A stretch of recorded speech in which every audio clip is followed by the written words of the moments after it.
في رجالة كده غيرتهم نعمة، وفي رجالة غيرتهم لو ما اتفهمتش تتحول لنار وتحرق البيت كله. وعشان كده الست الذكية هي اللي تعرف تمسك العصاية من النص، هي اللي تعرف تقدر غيرته وفي نفس الوقت ما تخليش الموضوع يخنق حياتها. طب نتعامل معاه ازاي؟ أول حاجة تحترمي غيرته وتحبيها، وبدل ما تشوفيها بنظرة تحكم شوفيها بنظرة حب وخوف، عشان طريقة نظرتك للموضوع الغيرة يساعدك تتحكمي في رد فعلك. واعرفي إن غيرته عليكي دي نعمة من ربنا، وطبعا عايزاكي تفرحي بدل ما تتنكدي. مش أحسن ما يكون ديوس؟ وطبعا احنا عارفين إن الديوس يوم القيامة ربنا مش بيبصله أصلا. الديوس هو اللي مش بيغير على عرضه، اللي بيمشي يتباهى بمراته في الشارع، اللي مخليها ماشية أكنها سلعة معروضة، اللي بيسمح لأهل بيته وزوجته إنهم يعملوا حاجات غلط ويبقى راضي وتمام. وطبعا من غضب ربنا عليه يوم القيامة إن ربنا لا ينظر له. عايزة أقولك إن السوق مضروب اليومين دول، فلو جوزك سوي دي حاجة تفرحي بيها وتشكري ربنا عليها، لأن الغيرة فطرة ربنا خلقها في البشر، بس هي أقوى في الرجالة بسبب طبيعة القوامة والحماية، لأن ربنا كلفهم بالقوامة، فهو دوره إنه يحميكي ويوجهك للصح وينصحك.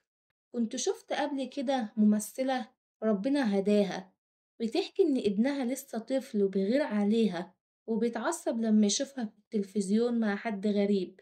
سبحان الله، دي بتكون فطرة سوية. والله في ستات بتزعل جدا إن جوزها مش بيغير عليها، ممكن تعمل حاجة غير مبدأها ودينها عشان بس تشوف غيرته وحبه ليها. وشفت ده في قصة في الواقع، كان في واحدة زوجها مش بيغير عليها، فقررت وهي نازلة الشغل تحط روج، وده كان ضد مبدأها، وهي ما كانتش بتعمل كده لأن عارفة إن كده حرام، بس هي بتحطه قدامه وتمسحه وهي نازلة على السلم عشان بس نفسها تشوفه بيمنعها ويقول لها مش هتنزلي كده. وطبعا احنا عارفين ان الغيرة من الإيمان، وكل ما زاد الدين والتقوى كل ما الزوج كان غيور أكتر على زوجته وأهل بيته وفطرته كده تبقى سليمة. ناخد مثلا مثل من الأحاديث النبوية، سيدنا حذيفة رضي الله عنه كان بيحب امرأته جدا، فقال لها ألا تحبين أن تكوني معي في الجنة؟ قالت نعم. إذا إذا مت فلا تتزوجي بعدي. يا على الحب والغيرة، بقى أنت بعد ما تموت غيران إنها كمان تتجوز بعدك؟ ما هي دي طبيعة البشر. طب قال لها كده ليه؟ قال لها لأني سمعت رسول الله صلى الله عليه وسلم يقول المرأة لآخر زوج لها، وانتي مادام عايزة تبقي معايا في الجنة ما تتجوزيش بعدي عشان هياخدك مني وتروحوا الجنة. مهم جدا تفهمي غيرة جوزك وتتجنبي المواقف اللي بتضايقه، ونتعلم ده من السيدة أسماء أخت السيدة عائشة رضي الله عنها. طب إيه قصة أسماء بنت أبي بكر ومرعاتها لغير زوجها الزبير؟ الزبير رضي الله عنه كان غيور جدا، وأسماء رضي الله عنها كانت بتعرف كده وبتحترمه. قصة أسماء هي كانت وهي ماشية كانت شايلة فوق راسها أعلاف، وهي ماشية في الطريق قابلها سيدنا محمد وهو راكب ناقته مع أصحابه، ولما شافها صعبت عليه أشفق عليها، فوقف هو وناقته قال لها تعالي اركبي ورايا. لكن أسماء اتكسفت تمشي مع الرجال وافتكرت في نفس الوقت غيرة جوزها، لأن الزبير كان معروف بشدة غيرته، فاعتذرت هي للنبي رغم إن النبي هو اللي بيعرض وده النبي مش أي حد. وفعلا كملت مشي وهي شايرة على راسها، ولما روحت حاجت لزوجها فرد عليها وقال لها والله لحملك الأعلاف على رأسك أشد عليا من ركوبك معه. ياه، شفتوا الذكاء؟ احترمت مشاعر جوزها وخافت تتضايق، وربنا بارك لها في حياتها وبيتها. أنا عايزاك انت كمان تاخدي الموضوع بحب ودلع مش بخناق. هديكي مثال للأنثى الذكية والأنثى العادية في التعامل مع غيرة الزوج. لو انتوا الاتنين نازلين خارجين مع بعض وانتي لابسة لبس ملفت وحاطة مكياج ومظبطة نفسك، فلما جوزك شافك قالك مش هتنزلي باللبس ده، روحي غيري وامسحي اللي في وشك. لو انتي بقى أنثى ذكية هتقبلي الموضوع بدلع وتفرحي بغيرته وتنكشيه وتخليه يطلع من المود ويضحك وتقوليله ايه ده، هو انت بتغير عليا؟ ما كنتش أعرف إني غالية عندك كده.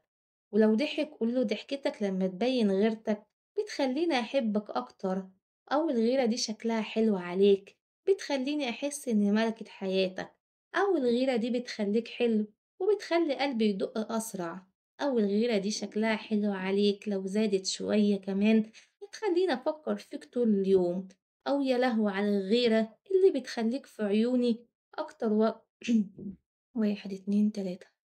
أو يا لهوي على الغيرة اللي بتحليك في عيوني أكتر وأكتر، وتروحي من سكات تغيري هدومك وتسمعي كلامه. نيجي بقى للأنثى العادية اللي هتقوله لأ طبعا مش هغير حاجة، ايه الأوفر ده، فيها ايه يعني، دي خروجة عادية أنا مش هغير حاجة.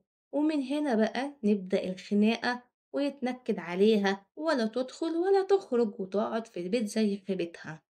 عشان تتجنبي كل ده من الأول المفروض عشان ما يتفاجئش لازم تاخدي رأيه في كل حاجة قبل ما تشتريها. وانتي كمان المفروض يكون عندك حرص على نفسك ودينك، وتبقي عارفة انه لا يجوز إظهار الزينة غير في مواضع معينة، وإلا يسمى تبرج، وربنا يعافينا كلنا من التبرج. وعايزاكي تعرفي إن الرجالة كلها فاهمين بعض وعارفين إيه اللي بيفتن ويلفت الانتباه وإيه اللي الراجل بياخد باله منه، حاجات ممكن الست أصلا ما تلاحظهاش. وأهم نقطة عايزاكي تعرفيها، تعرفي إن غيرته دليل إنك غالية، لكن طريقة التعامل بتاعتك مع الغيرة هي اللي بتحول الغيرة من مشكلة لحاجة لطيفة تقربكم من بعض.